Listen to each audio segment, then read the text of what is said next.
Netherwatch, Operation Northlight. Narrated by James Scott Spade. Written by James Scott Spade and the backers of Netherwatch. Lunenburg County, Nova Scotia, October 1956, just after midnight. The International Metro eased up the last hill and rumbled across the gravel driveway. The suspension gave a long, rubbery squeak, like a shoe on a gym floor. Fog permeated the spruce surrounding the mansion grounds, catching silver flashes of moonlight. It was those flashes and the rumbling that finally drew my attention away from the codex I had been poring over since the ferry. The cigarette between my fingers had burned low without me noticing. I took one last drag before flicking it out the cracked window, the ember tumbling into the mist. A thin ring of lipstick marked the paper. I told myself it would be the last one, though it never was. It was my first field operation since transferring out of the archives, and I wanted to impress the rest of the team. The imposing house ahead didn't help. It sat on the bluff with its widow's walk turned toward the harbor. Paint curled from the clapboards in pale flakes, like fish scales stuck to a cutting board. "Oh, I never even asked if the owners would be here this late," I suddenly exclaimed, the sight of the ominous place knocking the thought loose. Captain Mara Quinn kept both hands on the wheel as she pulled the van around the curve of the driveway to stop before the front door. She sighed as she let the engine tick down. "Always read your brief, Tamsin." She turned to me with a wry smile. "It's just as important as your codex there." A soft laugh in the back turned my attention to Marcus Wren, the resident tracker of our little group. At least, that's what his dossier said. He used to be a fireman back before the Society found him, and knows how to spot danger a mile away. He was a big man, but his voice was relaxing. He leaned forward between the seats, broad shoulders framed by crates as he gestured to the mansion. "And no owners for a while now. What we have here is a classic abandoned house that's fallen into a bit of a local legend. We just need to make sure the legend is the only thing hanging around." Toby rose from the floor and put his nose to the glass, only to be scratched behind the ears by Wren. The bloodhound's copper coat was showing some gray. He probably had the most experience of us all. He sniffed, then gave a soft chuff that sounded like an affirmative vote. Raphael Soto sat opposite, a slim figure whose careful hands wrestled with a thick metal case resting on his knees. "Actually, remember R&D wanted us to get some field tests for that new aggression detector PCAD thing."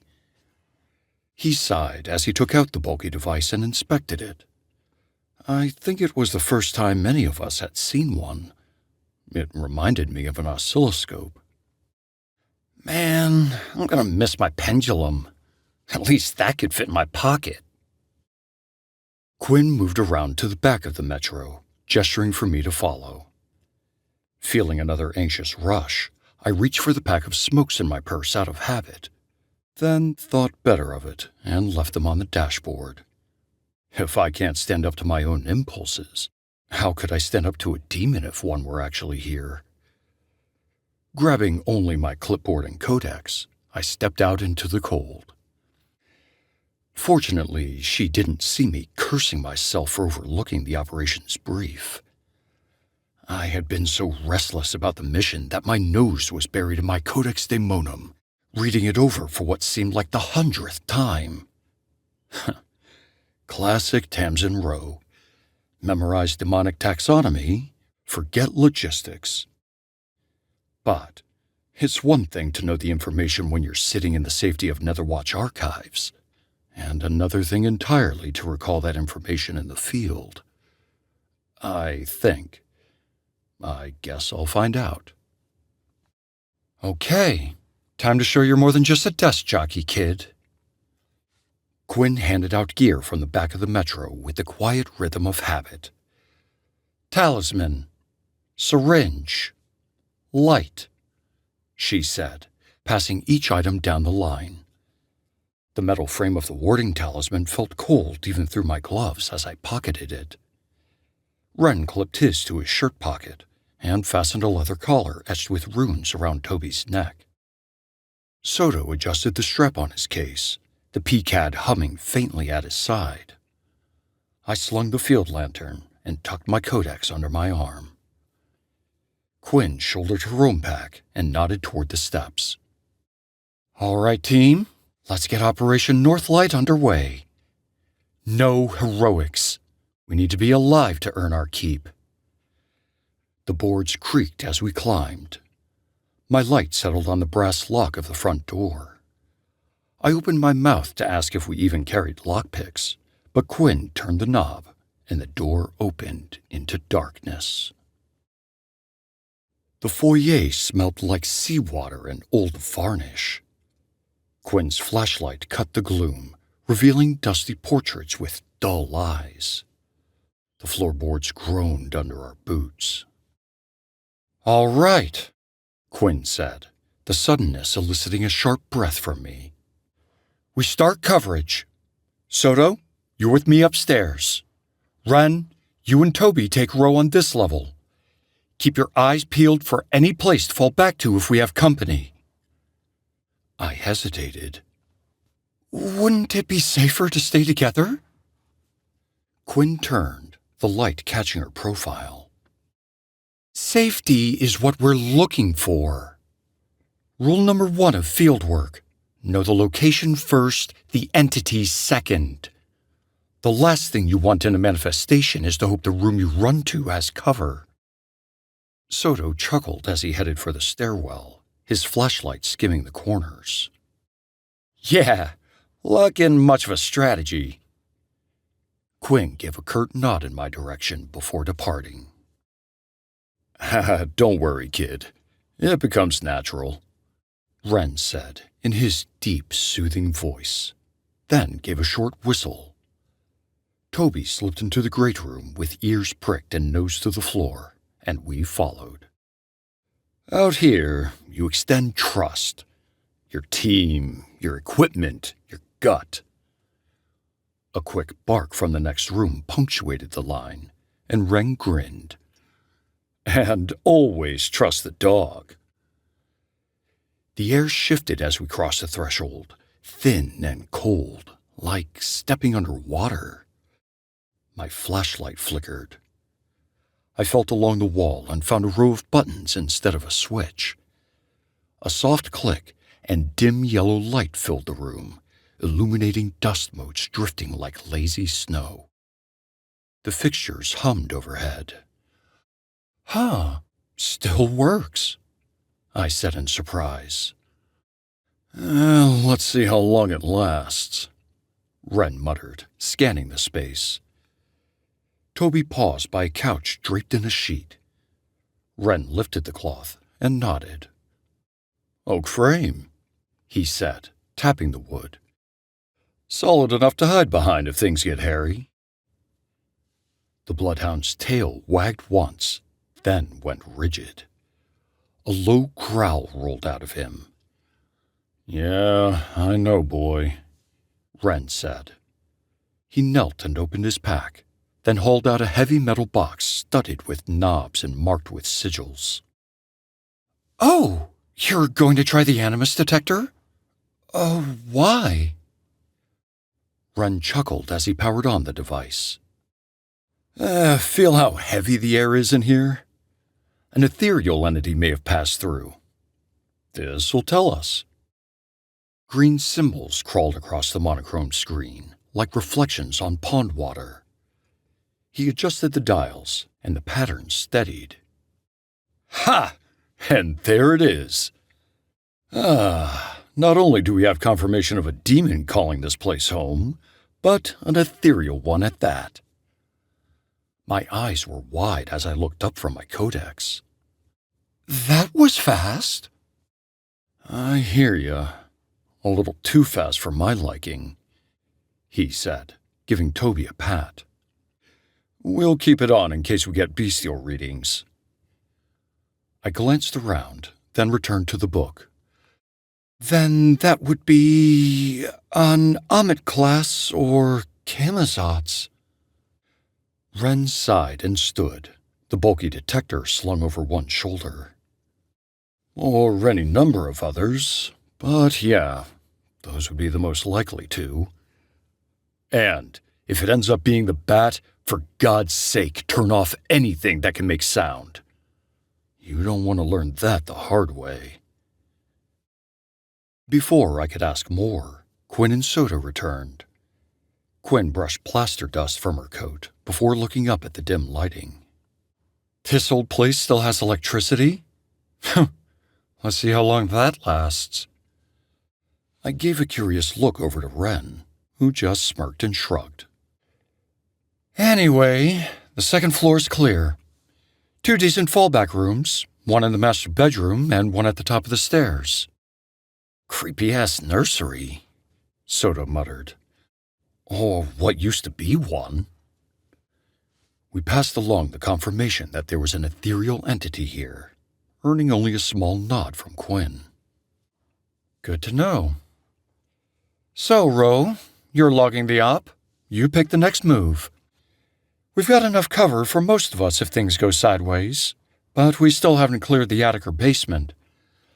Ethereal's a good start, but we need to narrow that down more. Spreading out and searching for cold spots could help there.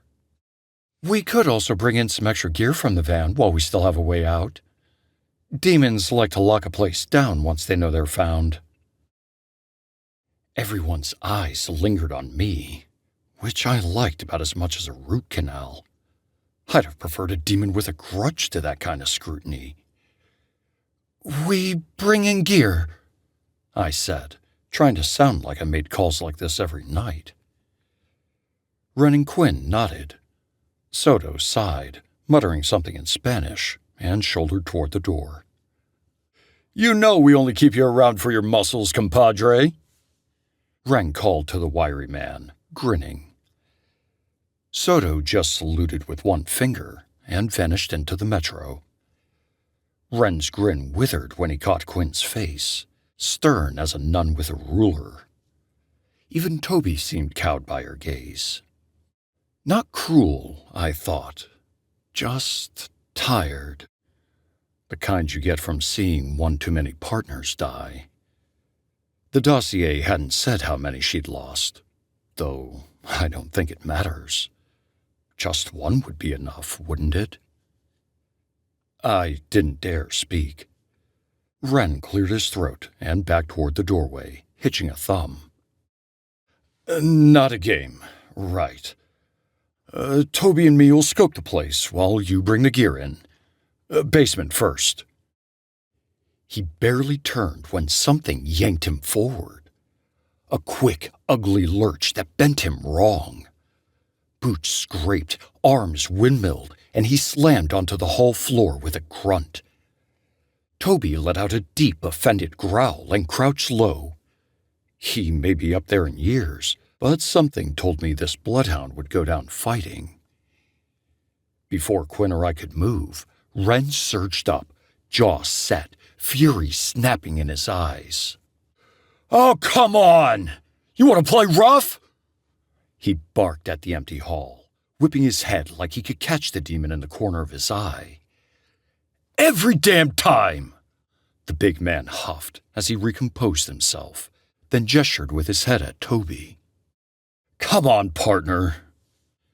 He gave the wall a shove for good measure and started down the hall, still muttering. I swear, one of these days I'd like to sock one of you bastards in the kisser. See how you like it. Toby gave a gruff little whine and trotted after him, nails tapping quick on the wooden floor as the two vanished toward the stairwell and the waiting dark below. The rest of us each hauled in a box from the metro and staged them on the great room floor. Field equipment first, the things you needed to divine traits and put any evidence we find to good use. Soto laid out the rest, electronics beside oddments, bulky walkie-talkies braced against chalk, salt, and a warding kit that smelled faintly of iron. I caught Quinn's attention as she was putting fresh batteries in her flashlight. My voice sounded smaller than I had intended. "Could be," she said. "Or bestial, sizing him up." Soto snorted. "Or it's nothing. One shove don't make a pattern." He rapped his knuckles against the PCAD. "Back in New Mexico, I remember chasing this knuckle-lavi through a construction site. Oh, that skinless freak was angry and fast. That was real aggressive. Charged right through rebar like it was wheat. Kept knocking crap out of our hands left and right." He trailed for a moment in thought, then chuckled half-heartedly and shook his head. "Anyway, file it away for now, but forget listening to your gut. That takes too long. You gotta rely on these babies." He went back to making sure the field equipment was ready to go, with a bit more of a distant look on his face. I acknowledged his story with a nod and let my flashlight trail along the wall of the great room, scanning for any physical trace of the demon. A drifting thought caused me to chuckle, and I idly questioned, "I wonder if those people at Nesper use equipment like ours?" Silence. I looked back to find the two still checking inventory. I felt the words well up anyway. "You know, the New England Society for Psychic Research. Husband and wife outfit that came on the scene a few years ago. Oh, real pioneers. They even turned down a gig with Netherwatch, said they work better on their own. They're building some impressive case files. We still subcontract them, I'm pretty sure." The lights above us flickered like a blink from a tired eye. The air got that coppery tang, the old electric smell of transit stations and dentists. Soto froze halfway through a curse. "Power surge?" Before anyone could answer, every bulb in the great room gave a single seizing flash before the whole room was swallowed in darkness. My heart started racing, feeling like I was in the mouth of some gigantic beast. To my surprise, the darkness through the door to the foyer was dimmer, softer. The static in my ears hadn't settled when a familiar deep voice drifted from upstairs. "Hey, you guys, come here!" I joined Soto and Quinn in the hallway, taking a deep breath of stale air as I stepped out of the smothering and unnatural darkness. Quinn found a button on the wall and pressed it. A line of sconces came up in a weak yellow that hummed and made our faces look washed out. Then Wren's voice came again. "Seriously, come here!" It was definitely coming from upstairs. Quinn suddenly gathered Soto and I into a whispered huddle. "Don't call back. We barely know anything about this demon yet. If it's a shapeshifter, we could be walking into a trap. I know I saw Wren and Toby go down. Possible teleportation event, though." Soto gestured to the darkened great room behind us. "We've got the walkies right here. We could split up and check them both. I'll go up to certain death, and you two take the low road." The sconces along the foyer hummed like tired bees, giving me a headache. Unsurprisingly, Quinn's professionalism never cracked. She gave Soto a subtle nod. "Fine, we split.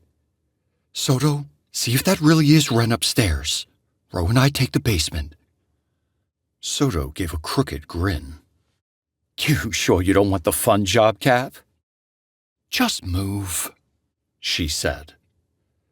The wiry man turned back to the great room, pausing for a moment as he eyed the unsettling darkness.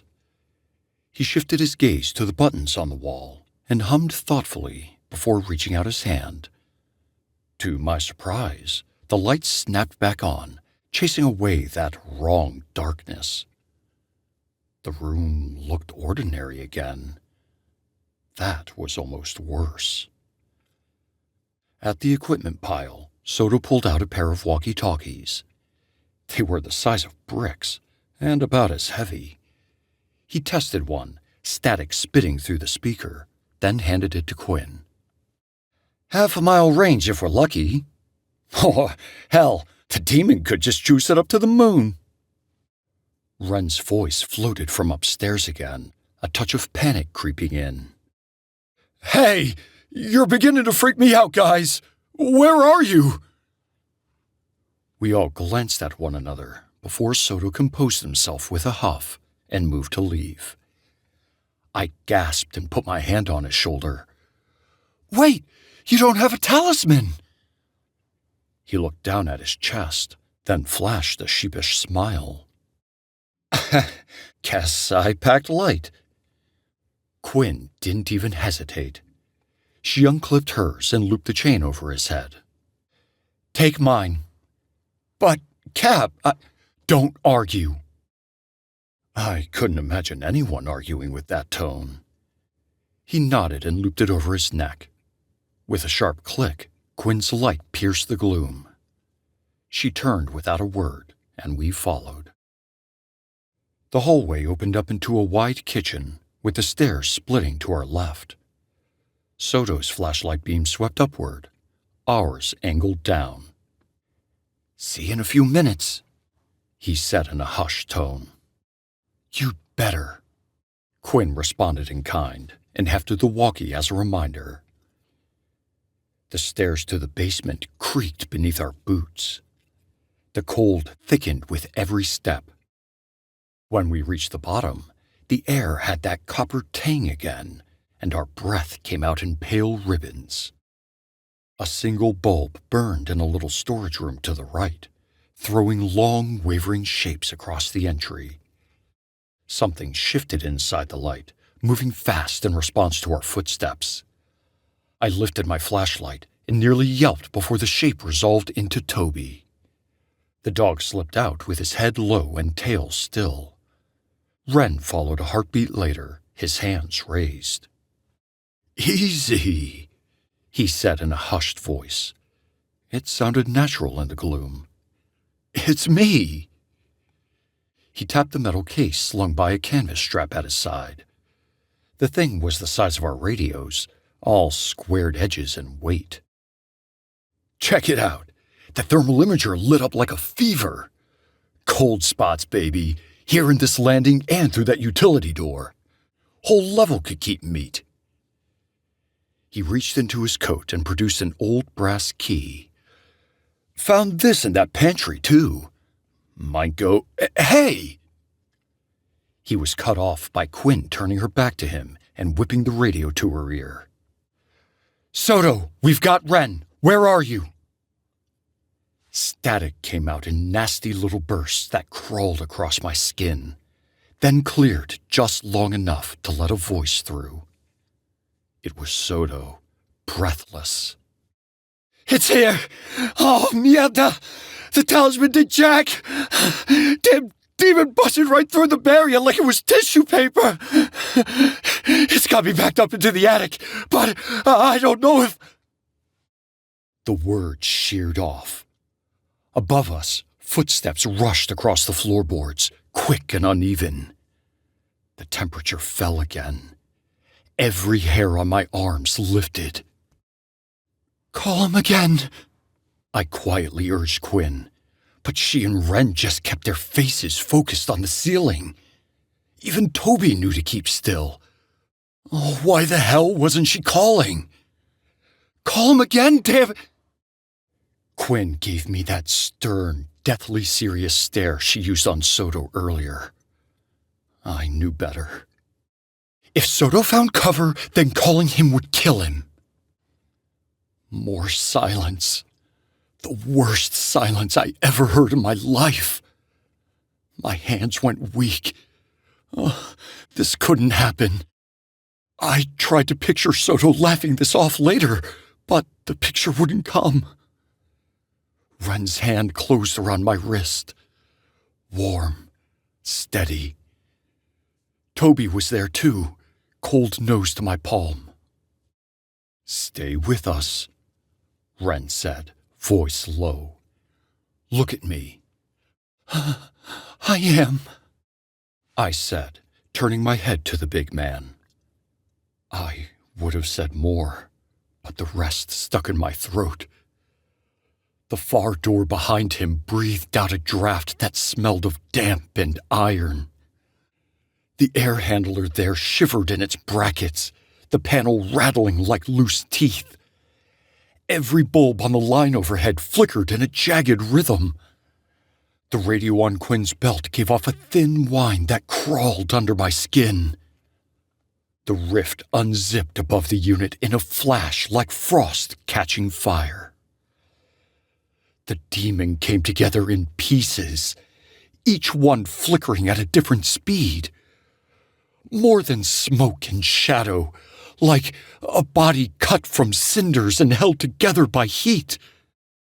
What could have been a head formed first, then a crown of sparks that skittered across the ductwork. Its edges flamed and went out, so fast my eyes couldn't settle. I couldn't find a face. Only two panes of white heat where eyes should be, piercing through me. The figure kept reforming, strips of ash peeling and sealing, claws opening and closing as if the fire inside it could not decide on a shape. This part I knew. I had spent years reading the margins of other people's terror. Rifts are tears in the veil, the border that keeps our world whole and separate from the nether. Those things we call demons, denizens of the nether, search for these rifts. Then, a connection like this, brief and ugly, where a demon pushes through but cannot keep its grip. It cannot because it does not belong here, not without great power or help. "Down!" Quinn yelled. She shoved my fear-frozen body into the pantry. Wren didn't wait for instruction. He hauled Toby behind the stacked trunks by the landing and crouched so low I could only see the top of his bald head. Quinn squared herself firmly in the middle of the room, facing down the demon without so much as a twitch. "Hey! Eyes on target!" She turned and dashed for the far storage room. The demon surged after her, shedding sparks that skittered across the ductwork. The bulb over the doorway flared white, causing me to close my eyes, a scream straining against my clenched teeth. For a heartbeat, the only sound was the thin whine of the radio and my own breath in the freezing room. Nothing of Quinn or the demon. I chanced to look. Darkness held, then let go. One bulb shivered to life, then another, syrup yellow and sickly. The ember skin at the rift thinned, sputtered, and drained back through the seam above the air handler. The room felt less wrong, though my racing heart knew otherwise. "Quinn!" Wren hissed. "Cap! Present!" came Quinn's voice, tense but controlled. She stepped out from the storage room, her skin ashen and damp along the hairline. "It chased me to the corner, then folded back on itself. Either the rift wore thin, or the demon lost interest. Can't say I believe the second option." We met at the basement landing. Toby sniffed the threshold of the utility door, and then made a soft warning sound, as if to say the scent remained. Quinn thumbed the radio again. "Soto, talk to me." Only static answered. A long, open hiss that pierced my nerves. I felt my face flame. "We have to go up. He could be bleeding out. He could be... I know what he could be, Quinn cut in. I'm heading up to the attic. You and Ren get this damned investigation finished. The floor seemed to tilt. What? You can't just ask us to ignore him? I'm not asking you to ignore him, she said. I'm telling you to keep us alive. If he's hurt, I bring him down. If he's gone, I confirm it. Either way, we need to know what we're dealing with here. That's you. I stared at her, angry enough to shake without knowing why. Toby pressed against my leg, steady and warm, and gave a small chuff like he was reminding me to breathe. My hand found the loose skin at his neck without thinking. Ren answered for me, voice softer. Roe, listen. You don't learn this in the archives. You're on the front line now. Recon is our job. We don't have to do the banishment ourselves. If we figure out what it is, HQ sends specialists with the right ritual. If we don't, then we can't stop this thing, and it'll just keep getting stronger until the wrist can't hold it back. I know. I hated that it made sense. I hated that it sounded like mercy. Toby gave a small whine and nosed my palm, grounding me in the reality of the situation. The tremor in my hands eased. I glanced down, and he met my eyes, watching me the way good dogs do, happy to do his job. I was grateful in a way that felt plain and honest. One could trust 1,000 gadgets and still need a dog like him. Quinn unclipped her radio and pressed it into my hand. Keep it on. If the demon manifests again, get to cover and keep your cool. She looked at Ren. Stick with her. You got it, Cap, he said, and flashed a confident grin. Will I ever be able to do that? How long did it take these two to become so certain of themselves? Quinn turned for the stairs. For a second, I thought she might say something kind. She gave me only a brief nod and ascended, her light running along the rail. Ren hitched the thermal imager higher on his shoulder and gave Toby's ear a quick rub. I know it's cold, boy. Don't worry. We're out of here. He looked over to me and huffed in thought. Come on, let's focus. That blackout it dropped on us in our staging area could be worth chasing. I think we should drop the imager off and grab the shadow projector. I'm not really liking the way the lights are active with this thing. He looked toward the stairwell and kept talking in that even workman voice that gives you something to hold on to. It pulled my focus back to the job instead of the panic chewing at the edges. Seems both he and Toby have that same effect. They made a good team. Could clear out the rest of the first floor. We've got easy reach of our gear there, some decent cover, and the kitchen and garage might hold some tools or a trace we can read. Second floor is good too. That's where we first heard the voice, so odds are it left something behind we can latch onto. What about the attic? I said, looking up into the gloom of the stairwell. Ren's mouth tightened. Come on, you heard Quinn. I felt a sudden surge of confidence rush through me. Maybe this is what Ren felt earlier. Well, it's looking for rifts throughout the mansion to break through, right? Isn't the attic part of the mansion?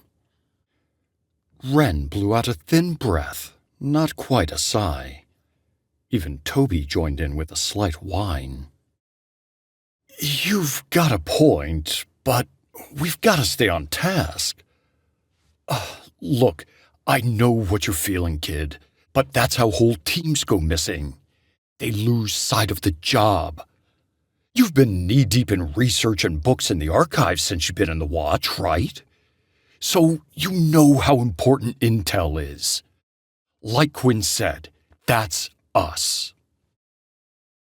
I wanted to key the walkie and hear Soto make some lousy joke. I wanted to blame Quinn and Wren for having hearts of stone. That would have been easy. It would have been stupid. They'd run with Soto through more nights than I've spent outside the archives. Keeping their eyes on the job is how they kept people alive. Thinking they didn't care would have been cruel. You asked for the front line, Tamsin. Stand up and earn it. If we want this done fast, then let's go to the second floor. Like you said, that's where most of the signs will be. The words didn't feel as much of a betrayal as I feared they would. I wonder if Soto would have made the same call. Toby leaned into my leg and gave a soft chuff. His breath showed in the chill. Wren nodded with a smile. Good call. We climbed to the first floor and cut through the hallway of the foyer into the great room.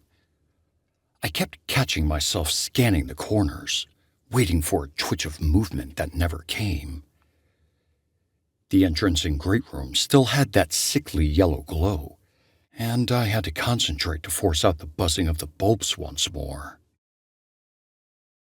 Wren gave a short whistle, and Toby drifted to the study door across the hall, nose down, doing the work he was born to do.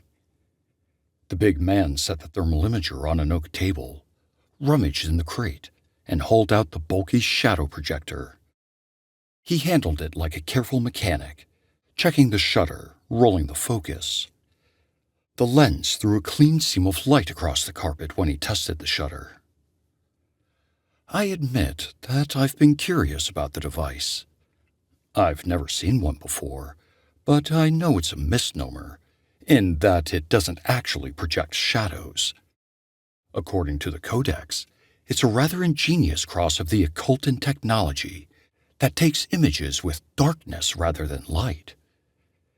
It's difficult to wrap my head around. I was kind of glad when Wren was there to show me how it worked. While he checked the shutter and rolled the device's focus, I knelt and grabbed the spirit box. It was almost like the walkie-talkie in my purse, only it could connect with a demon instead of the living. Can't say I was looking forward to hearing a demon's voice, but there was no turning back now. The mansion answered my trepidation with a low, baleful growl that ran through the foundations. Both Wren and I snapped upright on instinct, eyes wide. For a second, my heart missed its cue. Toby returned the undulating sound with a bark and growl of his own, then dashed to Wren's side, tail between his legs. The radio suddenly came to life, reminding my pulse of its job. Quinn's voice came through steady. I heard that up here.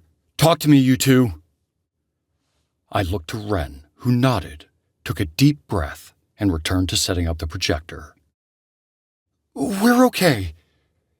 Going to head up to the second floor and see if it left anything behind after that manifestation. Copy. A quiet breath. Listen, Soto didn't make it. I didn't react the way I think I should have. I just sighed. Wren's eyes closed, and he muttered something. Toby gave a soft whine, almost as if he understood the gravity of the situation. Ever the professional, Quinn kept us all on track. We'll take care of him proper once we know what we're dealing with. Where are we at with the investigation? My eyes scanned the room before I realized my Codex Daemonum was in my purse. I quickly flipped it open. We confirmed the demon is ethereal pretty early, and there were the cold spots Wren found in the basement. That narrows it down to Amit, Obaifo, Onryo, or Pontianak. There was silence for a moment before Quinn came back. Soto had a Helio shard with him. I'm going to try and get a reaction out of some of the shadows up here. If it comes up negative, we know we're dealing with an Obaifo. If it's positive, we'll need whatever else you can find. I hesitated in my response. Roger. Over and out. Ren chuckled softly as I put the walkie away. It's either over or out, kid, not both. He stopped me before I could protest. Forget what you see in the flicks. Come on, let's get this over with. He whistled for Toby, and together we walked out to the dimly lit foyer.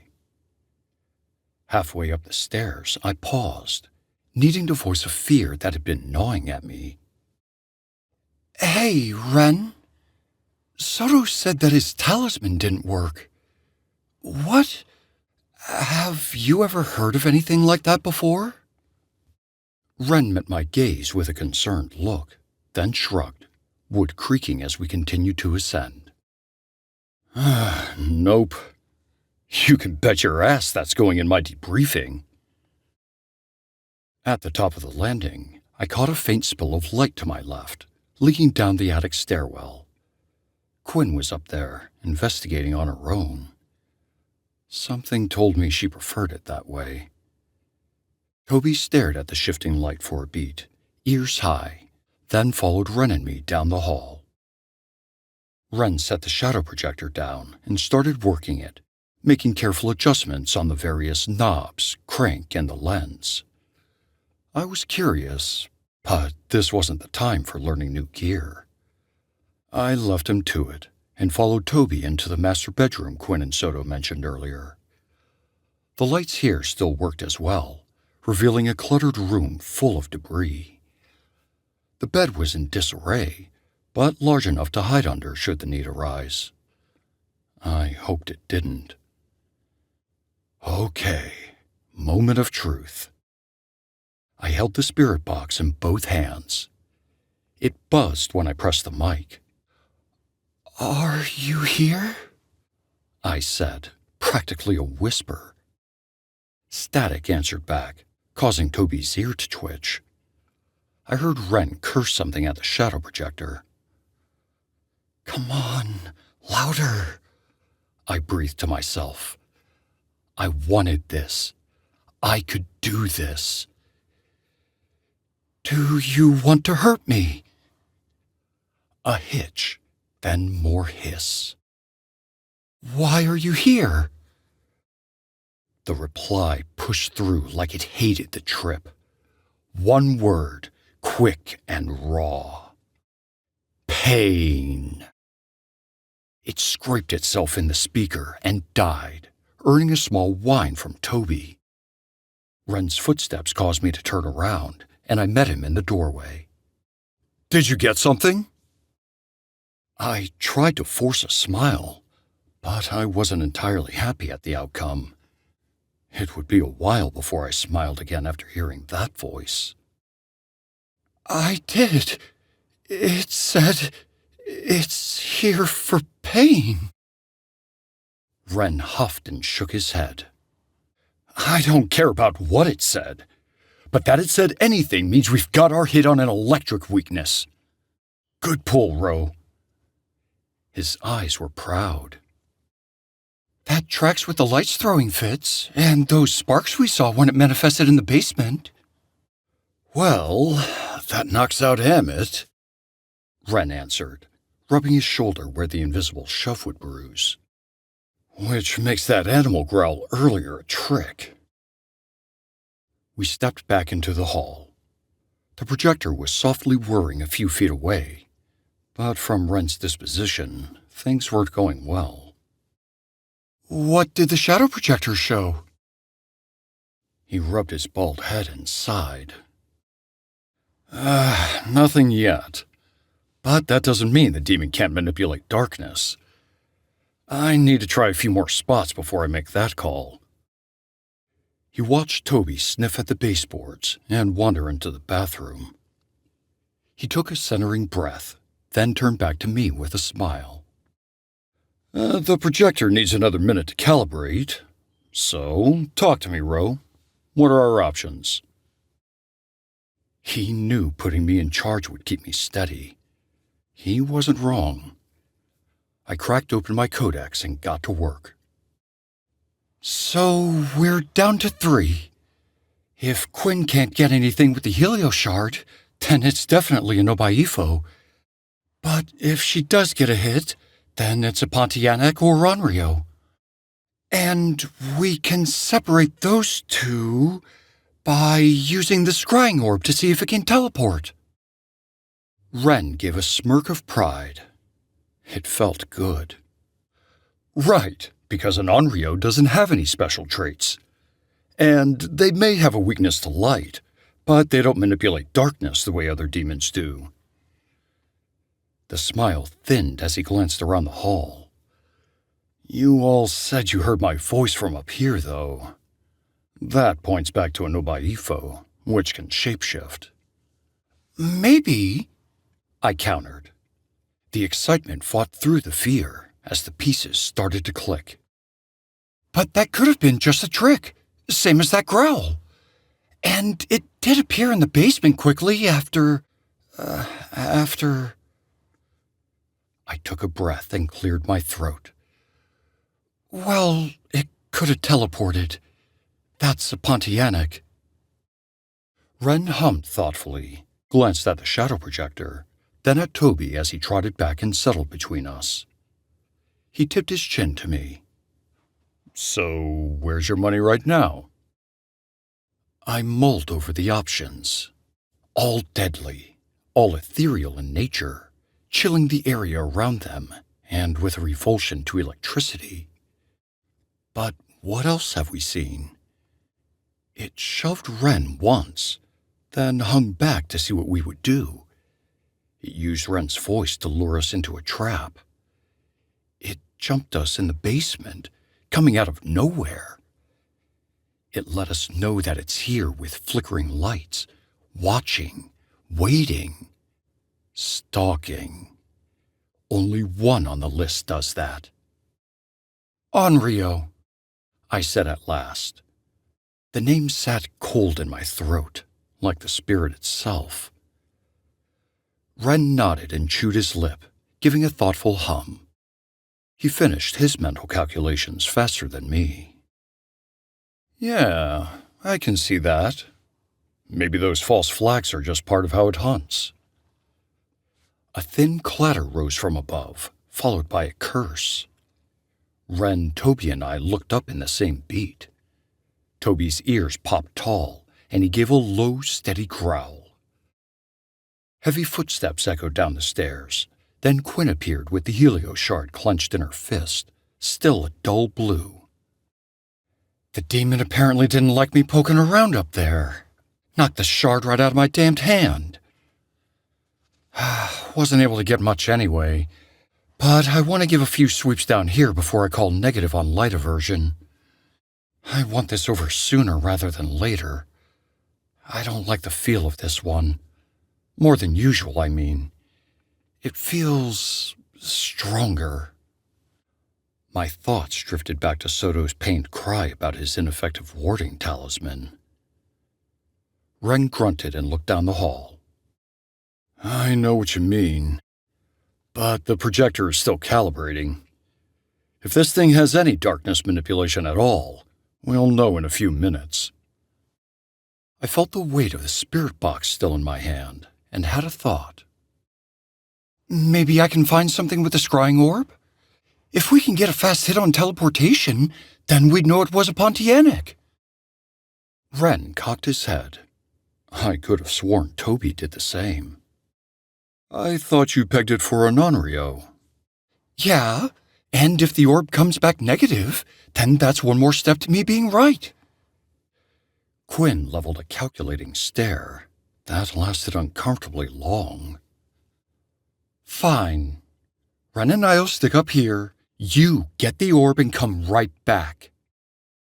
Toby pressed his shoulder against my leg and let out a small, worried chuff. I scratched behind one of his ears, though I don't think it calmed him down. "Sure thing. Just a minute." I descended the stairs, quiet as a church mouse. I was so excited that I didn't even have time to think about being alone. The great room still held our stashed items in a neat spread. I opened a felt-lined mahogany box and lifted the scrying orb with both hands. Its metal base had a disturbing feel to it, like the cool slickness of a river stone. I stepped into the hall, eyes on the orb's milky swirl. I almost missed the movement in the dining room ahead of me. A weak red glow came up, and the air went acrid with brimstone. I didn't even have time to stare in disbelief before the demon's fiery, malformed body filled the room. The two hard white eyes were the last to take shape. "Quinn, it's here!" I called, loud and stupid. The walkie sat heavy in my bag, silent and convenient. I cut to the bathroom next to me without thinking and slid into the clawfoot tub. The curtain hung from half the rings, so I drew it across as far as it would go. Old grime pressed through my slacks. I set the orb in my lap and held my breath. The hallway made a small hiss, like water splashing on a sauna stone. The demon was searching. I hope the others heard me. I closed my eyes and breathed in slow counts. 4 up, 4 down. I pictured the stairwell core and the stretch from attic to basement. I pictured the air handler where the first rift had torn. There was something cool pressing against my skin, drawing my attention away. My eyes opened to see sigils forming within the glass of the scrying orb, brightened as if a lamp had been lit behind them. I held in a gasp. Of course! Scrying orbs reacted more strongly when a demon is manifested. The sigils were thin now, but I knew they could become more. If I could get a clear set of symbols out of the mist, then I would have it. At the very least, it would give me something to concentrate on. I willed the power within the orb to surface, to steady. I had worked with scrying devices before. Orbs, mirrors, bowls of water. I could do this. Yet, no matter how much I concentrated, how deeply I looked, the sigils would not grow. They were there, but barely perceptible, lost in the milky haze, refusing to take form. I knew I was channeling the power correctly, and I knew that attunement was enhanced by the demon's presence. But if I couldn't get a reaction even now, then that meant... The shine under the door dimmed, then steadied. The faint hiss faded. Static suddenly erupted from the walkie, and I flinched hard enough to bump the porcelain with my knee. It was Quinn, her voice steady and clipped. "Roe, status. Ren and I found cover, but it looks like the demon lost interest and went dormant again." "I'm here. I saw it come through a rift in the dining room," I said. "I'm in the bathroom across from the stairs. I've got the scrying orb with me, and there's nothing. I know I used it right, and the demon was right out in the hallway, but I couldn't find any sound of teleportation." "Copy," Quinn replied. "Hold there. We're coming down." I lowered the walkie, realizing only then that my hands were shaking. I pressed my fingers to my temple. "Focus, Roe. Hold it together." Quinn and Ren met me at the bottom of the stairs, with Toby quickly trotting to me and gazing up with those old, worried eyes. That look earned the ear scritches I gave him. Quinn was stoic as ever, while Ren and the bloodhound at least seemed somewhat grateful to see me alive. "Good to see you kept your head," Quinn said. "You sure about that scrying orb?" I gestured with the orb still in my hands, no trace of sigils in its milky depths. Positive. I might not be as good with the tech equipment, but I studied up on scrying devices in the archives. I couldn't even get a hint of teleportation, and it was just feet away from me. Ren gave a small approving grunt. That narrows it down to Onryo or Obaifo. Huh, you may be onto something, kid. The term was endearing and without malice, but I was getting tired of hearing it. No time to argue about that now, though. Quinn's gaze drifted to the ceiling for a beat. All right. I don't know about you two, but something doesn't feel right about this one.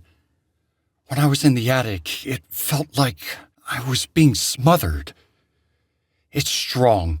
Too strong for how long we've been here. A pause. I want to call your Onryo and finish this. I looked toward the staircase, where the light ran flat along the rail. Shouldn't we wait for the projector or the helio shard to finish a sweep? Ren's concerned look matched my own. Quinn just shook her head. Normally, yes, but something about this place turns my stomach. I don't think we have that much time, and I want everyone out in one piece.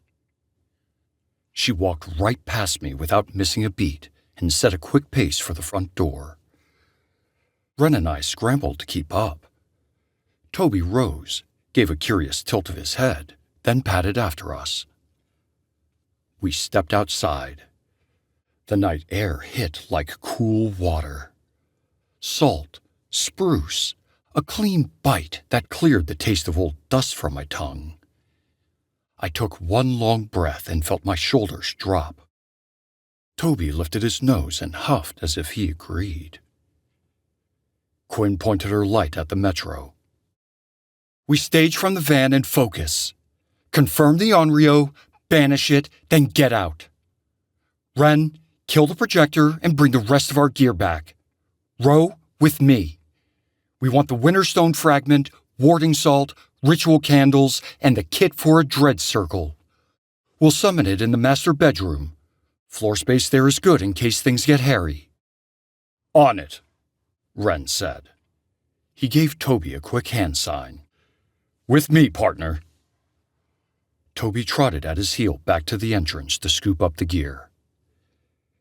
The question slipped out before I could steady myself. We're going to banish it? I thought we didn't have to. She crossed her arms as she drew in a deep breath. Ro, how do demons kill? The abruptness of the question took me aback. They drain a person's life force. Soul, spirit, you know. I didn't want to tell her I'd only read those descriptions and never even seen a photo of what that might look like. She hummed. That's not the full picture. Now, listen close. We don't fully understand the why, but demons don't drain a person's spirit, they split it. Separate it from the physical body. Left apart long enough, the body dies. But if the demon is banished, then the soul can return. It lingers near the site until then. I was stunned. I knew what the implication meant. Soto might still have a chance.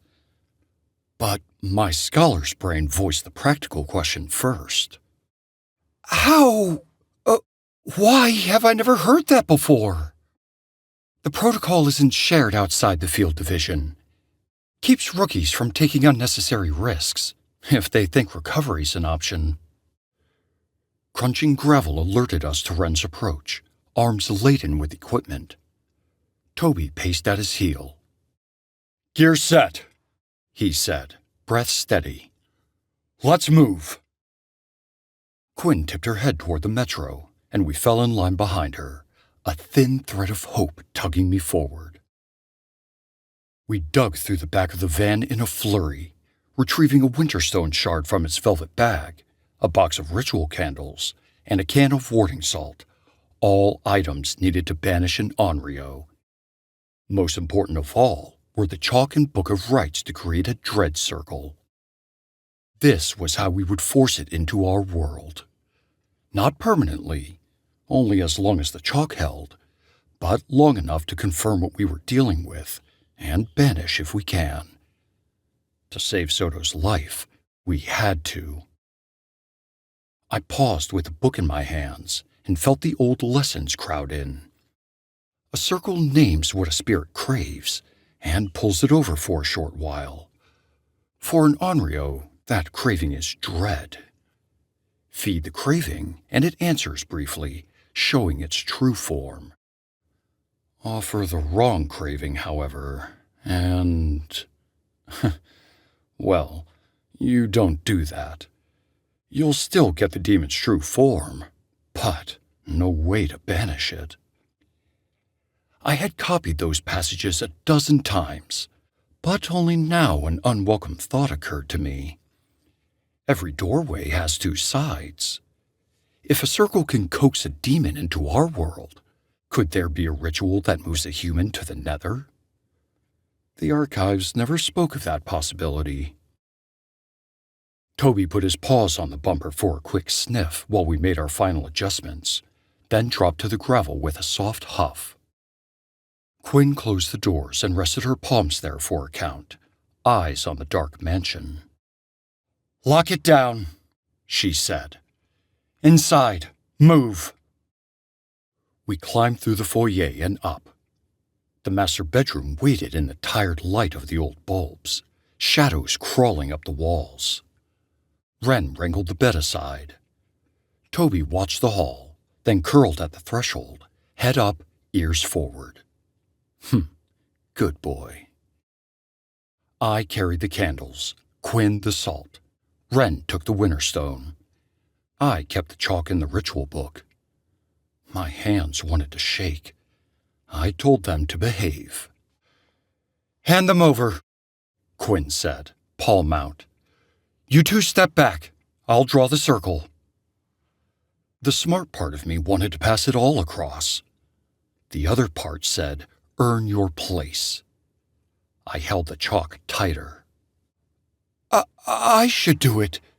It was my assessment, and I don't even really need the Book of Rites anyway. I can do this."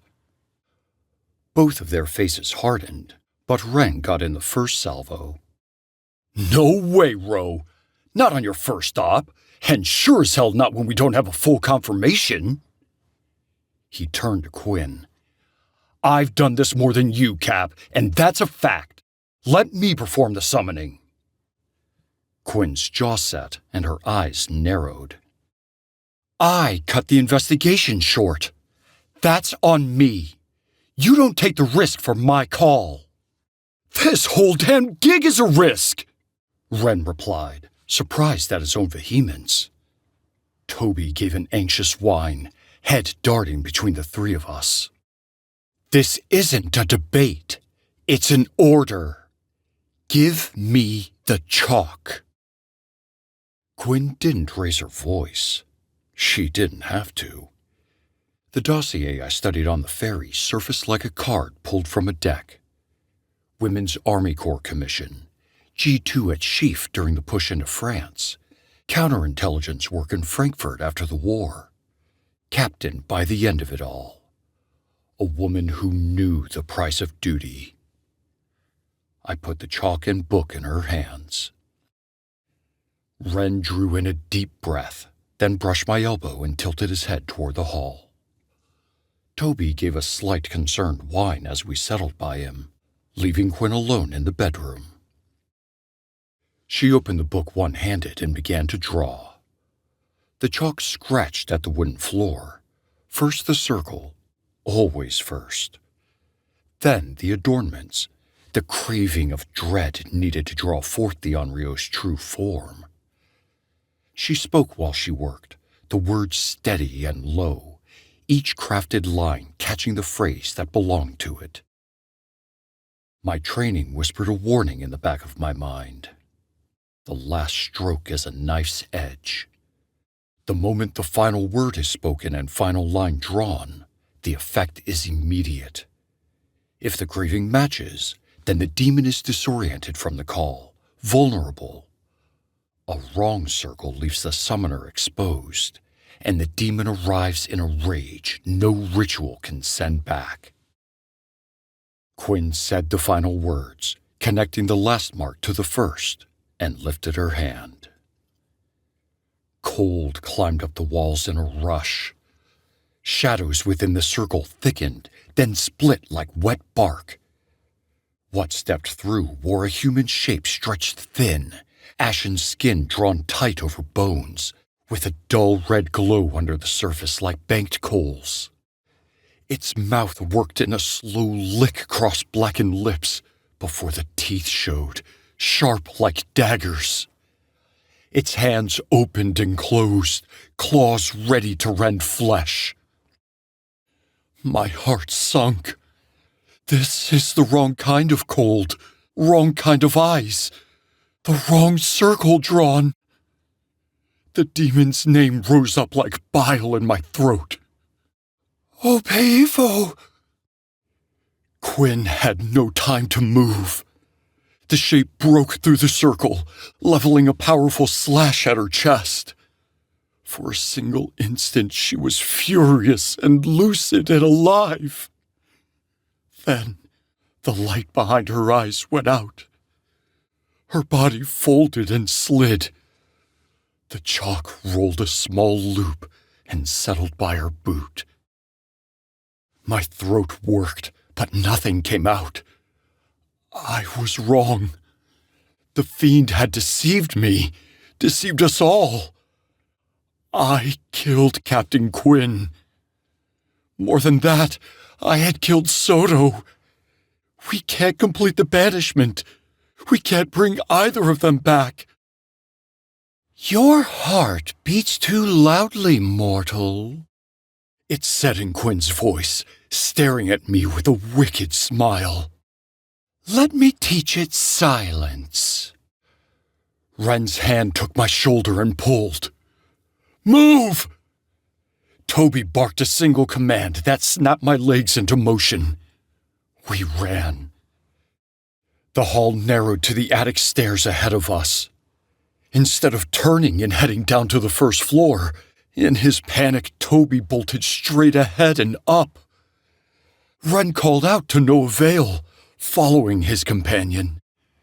I ran after, knowing that down was safer, but instinctively wanting to stay close to Ren. The attic air felt like a cloth pressed over my mouth. Power and energy permeated the space like a tangible thing, but there was no hint as to why. Soto lay at the top of the landing, with a towel folded over his face from a nearby dusty linen crate.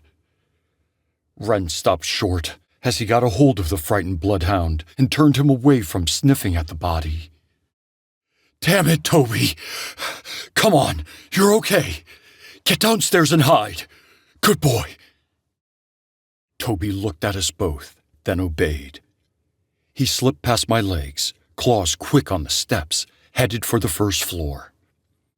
We turned to follow. We did not make it. Frost and darkness pooled at the bottom of the stairwell. The Obeifo gathered itself there, staring up at us with its hard, bright eyes, full of hunger and malice. The breath went out of my lungs and stayed gone. We were trapped. Damn it, we need cover! Ren cursed, scanning the dilapidated place. A wardrobe near the eaves might have worked for one of us, if it had been empty. The door stood ajar, but the dark inside was packed tight with boxes. Scrape marks ran along the floorboards in front of it. Soto had tried that door already. The wooden stairs clattered horribly as the Obeifo ascended, snarling. Suddenly, the thing jerked back, losing its footing, and fell back to the landing below with sparks scuttling across the rail. The creeping cold pulled back by a sliver. I looked back to Wren with wide eyes. Something was holding it back. The pained smile Wren gave me said he knew the answer, just as I did. Our friends, they were still there. They knew there was no more hope for them, but our time had yet to run out. My eyes suddenly squinted at something past Wren, and he followed my gaze. Light was flickering through a hidden seam in the wall, behind a row of stacked painted canvases. I ran over, pushing the canvases aside with a clatter, and saw a narrow door hid there, flush with the wall, a small brass lock beneath the knob. The glow behind it steadied at my approach. Oh, thank you, Quinn. Thank you, Soto. The key! I said, in a gasp of realization, sticking out my palm. From the pantry! Wren already had his hand in his coat. The brass teeth slid into the lock and turned with a satisfying click. The door opened inward on a narrow corridor. Behind us, the Obeifo shrieked with rage, dashing away from the stairwell. We knew it would be back. We edged through sideways. Cobwebs and disturbed dust filled the air, but we had no choice. The passage opened into a small room crowded with occult clutter. A single dim bulb above us lit suddenly, drowning the space in a sickly haze. Painted circles overlapped on the floor, in a hand that had not prized neatness. Stones and small bones were set into the dried paint, like beads in a rosary. On a low stand, which I could only think of as an altar, sat a small effigy carved out of some sort of dark wood. The salty tang in the air made me think of ship timber, small enough to hold in both hands. Twine cinched the figure's waist, and there were 4 slots lining the arms, 3 empty, one of which had an iron nail piercing through, giving off a slight vibration. The mouth had been sealed with resin. A small cavity in the chest held a chip of a broken mirror, a pinch of salt, and some burnt, charred residue. Tight, inward-turning marks ringed the base. Wren stared at the figure in awe along with me. "A damn demon artifact," he said, voice low. "That's why this thing has been so strong. Someone was trying to help it cross." I felt it too. The wrong pressure in the air. The sense of a welcome laid out for something that could never be trusted. I had read that people like that existed, but to see evidence of it firsthand. "A demon worshipper?" Less rare than we'd like to admit," Wren answered, eyes still on the altar. He stepped closer. The remaining nail's faint vibration touched my teeth. Someone from our world had imbued this statue with power from the Nether, using it as an anchor for a doorway to invite the demon through. Whoever made it had known exactly what they were after. Wren's jaw worked. That's why Soto's talisman didn't work. That's why Cap couldn't stand being up here. The humming bulb flickered above us, and a pulse of cold invaded the corridor. The Obeifo was moving again.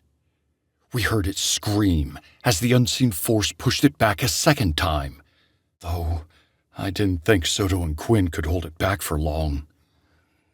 Wren went to the threshold of the hidden door and craned his neck to look at the stairs. "I can hear it moving away. Let's get ready to bolt when we get an opening. And don't even think about touching that creepy-ass doll." I nodded, but the figure held my eyes. The resin seam over the mouth caught the light like a crack in the ice. The inward-turning marks at the base tugged my sight down to them. It was just a quiet piece of wood, yet it was so intricately put together. I could practically feel the power emanating from it. "Okay, Roe, let's go!" Wren said. I didn't answer. Row with me! He reached back and grabbed my hand. The warmth of that contact broke whatever hold the statue had. I startled. My elbow hit a rickety wooden shelf on the wall lined with files. One tipped and took the next with it. Glass tapped in a neat little run that fell onto the altar and then against the effigy stand. The base shifted. The figure leaned. The vibrating iron nail lifted a hair, then fell out. The nail hit the altar, a thin kiss of iron on wood, the sound quick and final. It was like the statue drew a breath, and Wren and I with it. The mirror chip in its chest caught our shapes and tugged, wrenching body and soul toward it. Wren grabbed my sleeve, and I grabbed his arm. Our feet scraped for impossible purchase. The pull pressed up under the ribs, slid through spine and shoulders and hips. Our mouths shaped each other's names, but nothing came out. There wasn't any air left to use. The pull smoothed into a current. Weight let go. Warmth let go. I did not feel heavy or light. I felt unhooked from existence. But one thing remained: the smell. Brimstone surrounded us like a fog. I had copied those passages 12 times. Every doorway has 2 sides. If a circle can coax a demon into our world, could there be a ritual that moves a human to the nether?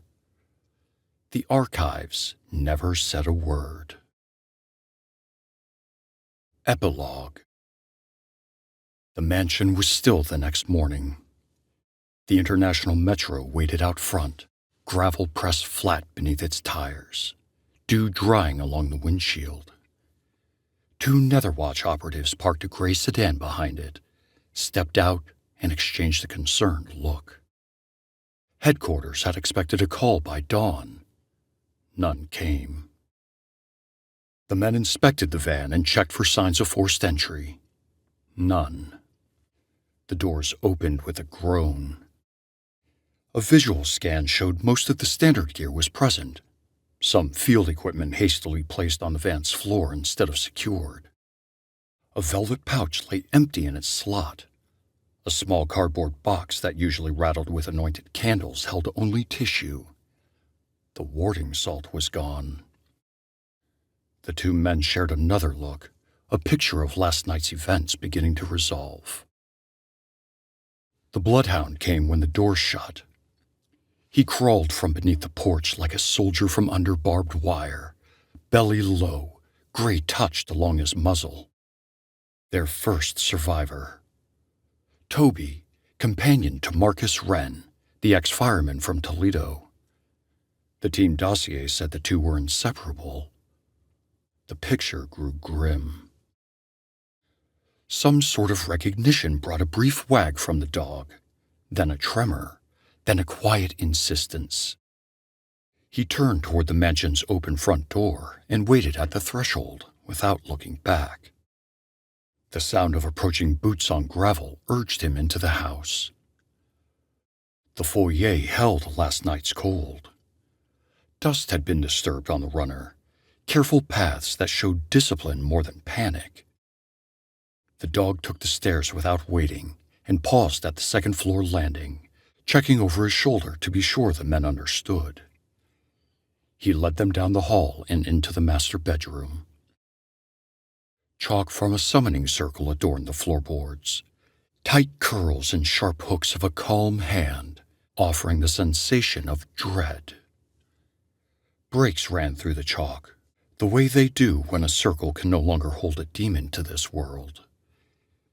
Captain Mara Quinn had landed against the dresser and slid to the floor, leaving a shallow print along the varnish. A hint of brimstone permeated her clothes. A victim of a botched summoning. Her spirit would have stayed within the mansion as long as it could, fading with the demon when the circle's power drained. There was nothing they could do now. Toby refused the threshold. He kept close to the frame with his head low and eyes to the floor. The two men made their notes and kept their boots clear of the chalk. The dog moved again, drawing them to the attic stairwell. Raphael Soto rested at the top of the landing, a towel from a nearby linen crate folded over his face. Someone had paused for that courtesy. Clearly not a victim of the summoning, but a victim of the demon all the same. The rail carried a faint scorch that started midway and stopped at the newel post. Scrape marks along the floor in front of a wardrobe indicated the catalyst of Soto's fate. The two men shook their heads. Rule number 1 of fieldwork: know the location first. Luck is a losing strategy. Clearly. The attic air pressed for a heartbeat and eased, a faint sensation that caused hairs to stand on end. Not surprising for a mansion that still had an unbanished demon in it, though. Canvas paintings leaned with their faces to the wall along the eaves. Trunks, hat boxes, a jar of screws, bric-a-brac in tired stacks. Nothing else asked for attention. Neither did the old house have anything left to say. There was no sign of Marcus Wren or Tamsin Roe, the last two members of the team. Wren was an old hat with an impeccable record. Roe transferred out of archives a month ago, smart as a whip. Northlight was her first field op. Nothing about the two even hinted at desertion. Toby's sad presence was proof enough of that. The dog drank when offered a bowl at the Metro and set his chin to the bumper, eyes fixed on the open mansion door, as if a familiar pair of boots might appear if he had enough patience. The report formed itself. 4 entered, 2 fell, 2 unaccounted for. The van showed a plan to summon and banish an Onryo. The circle showed the same. But the house carried the signs of an Obeifo. Captain Quinn's first incorrect identification. Also, her last. Tires cracked the gravel. Voices carried in cautious rhythm from the drive. Local uniforms were checking in on a disturbance, no doubt. They would want names and an account that fit their blessedly ignorant worldview. The response team set their lists in order. Toby would come with them for inspection. A call would go out for a banishment crew with the right kit for an Obeifo. They'd need to set up the contractor cover. Structural and safety survey ordered by the property's trustee after a week of hard weather. Entry justified by a missed dawn check-in and a dead house line. Possible cardiac event near a brittle circuit in the bedroom. In the attic, a fall at the top stair during a surge. Support the story with details already in place. Hairline fractures in a blown bulb, ozone in the hall, a soot seam at the basement air handler, ancient knob and tube that could arc if you glared at it. Roe and Wren would remain blank spaces on their official report. No signs that the two departed the location, nor any within. Desertion not possible. The gap would be marked and sent to HQ, who would draw their own conclusions. The two operatives stood in the hall for a final moment, the sunlight through the open door illuminating the space in a dusty haze. Toby watched them from the shade of the Metro, his eyes tired from constant searching. The men moved to meet the uniforms and tell their convenient lies. Somewhere behind boards and paint, a small wooden figure sat upon an altar, its mirror chip catching nothing but dust. To be continued in Netherwatch Chronicle 1, The Last Watch.